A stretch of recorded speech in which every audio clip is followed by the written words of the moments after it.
Hello and welcome to the 5th episode of OwlTowel's Mostly Gaming Thrifts. This will be the last episode for a while since I want to put more focus on other projects. Anyway, today's episode contains pictures from 2 trips in February, hence this being a double stuffed edition. First things first, here's a copy of Downfall from the Magpie's Nest. This game just keeps cropping up in my life. I remember when I was a kid, my mum's friend had a copy and I played it a couple of times, and then several years later I did some work in a charity shop and they had a copy there, and now I see another copy many years later. And on my second trip they had a Lego Owl set, which I'm not gonna lie, I was super tempted because obviously I'm very biased towards owls. I just realised it's got a magnifying glass. Why has it got a magnifying glass? I thought owls have got good eyesight. I didn't buy it because, to be honest, I'm not the biggest fan of these sort of Lego sets where you can only build very specific things. I like it when you have very generic pieces so you can build whatever you want. And I've always wanted to get back into Lego, but I think the cost of it is ridiculously expensive. But yeah, a tenner for this is actually quite a good deal for Lego. Usually it's quite expensive, but I wonder if this was liquidated stock that they got for cheap. They also had a cheap Minecraft Lego set, which again, kind of cool, but just not for me really. I can only imagine how expensive this was when it was first produced, but £15 for it now is actually not that bad, considering how expensive Lego is. Next up is a copy of Blazing Angels, which I found in Julia's house. This is a game I've never heard of before, and I'm not surprised because apparently it got very sort of average, mediocre reviews when it came out. Not my sort of game that I want to play anyway, so I just left it there. But it's always nice to see a Wii game in a charity shop that isn't Wii fit. And on my second trip they had a jigsaw puzzle based on The Shining, which I thought was kind of neat, although I've never watched the film. My only knowledge of that film comes from that episode of The Simpsons. They also had a jigsaw puzzle with a load of owls on it, which again, anything with an owl on it is just super tempting for me, but I resisted. Anyway, next up is a copy of PDC World Championship Darts. Now in most instances I can't see a darts video game working very well, but I can kind of see it working on a Wii, because obviously you can sort of quote unquote throw the Wii remote like a dart. Yeah, I mean it's just not my cup of tea really, but if you like darts and you like Wii games, this might be your best bet. And who doesn't want a plate with a pheasant's face stuck on it? And honestly, if it wasn't for all the scratches and stuff on the top, I probably would have bought it. I hope somebody else picked it up because it is a fantastic plate.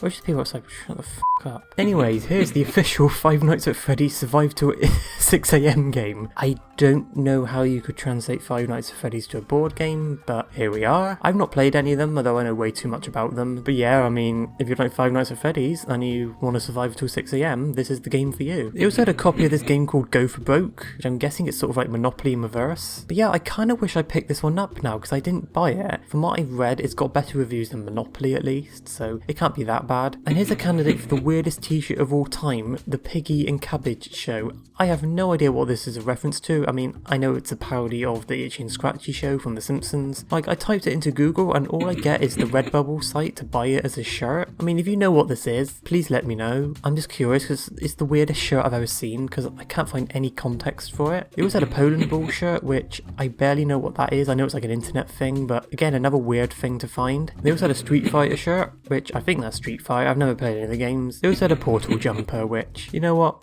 Clever little design putting it on the zip. I didn't buy it because I didn't want it. Anyway, here's a Pokemon trading card with a Typhlosion on it, although it's all in German, so I can't read it for you, sadly. I don't collect Pokemon cards. I mean, I've got an old ice cream tub full of them, from when I was a kid. I don't even know how to play them, to be honest, but I won't lie, if I saw a nice designed one for cheap, I probably would buy it. But yeah, I'm not paying £30 for that, I'm afraid. I'm sorry. They also had a copy of Kokoto Magic Circus for the Wii, which is a game I've never heard of before. I love finding these sort of weird, obscure games. I didn't buy it because, to be honest, the reviews weren't exactly super positive, but if this is the game that you want, can buy it. I always like seeing these weird obscure games in these shops because, to be honest, it's a lot more fun than finding 15 copies of FIFA. And here's some ketchup that someone forgot. And on my second trip they had a copy of the Edgelord himself, Shadow the Hedgehog. I'm not gonna lie, if it was cheap I would have bought it just for shits and giggles, but for £8, no thank you. Nothing personal, kid. It's just a weird coincidence because in the very first episode I saw a copy of this in Bristol and now I found a copy in Weymouth. And here's something a bit different. It is a nature colour encyclopedia from Collins New World. I was fascinated. I don't know why I was so fascinated by this. I had a little flick through and I think the artwork just stood out to me. It was particularly nice. But I noticed at the top it said 5p and I thought that can't be true. So I took it to the till and they confirmed yes, it was 5p. I'm guessing they were just desperate to get rid of it alongside some other things. So I bought it, although I did give a bit more money. I think I gave 60p. That's how generous I am. But yeah, I think it's the illustrations that really sold me on it, and you can see right here they're just really good. And this book was actually published in 1973, which means it's 50 years old now. One bad thing about this book though, no owls. It mentions them but we don't get any illustrations, so of them. Middle finger for you. And here is an official Beanie Baby calendar from 1999 from Nostalgia Unlimited. I got a soft spot for Beanie Babies, and sadly I didn't see any this trip. What stood out to me is not just the fact that it's kind of a weird item, but right in the front you've got Patty the Platypus, who I own. Though I don't call him Patty, I call him Mr. Tucker. And up next is a copy of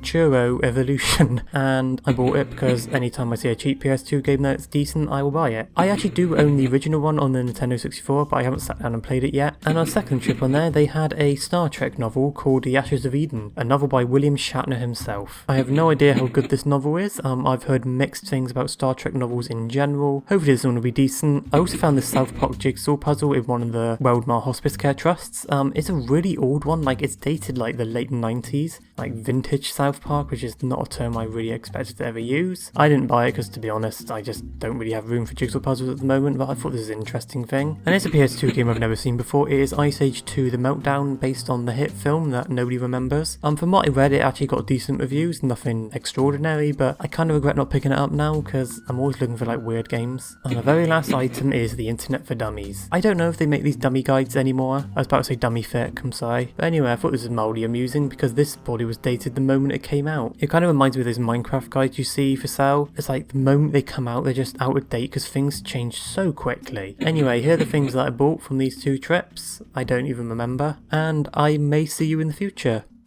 Or I may not. Goodbye.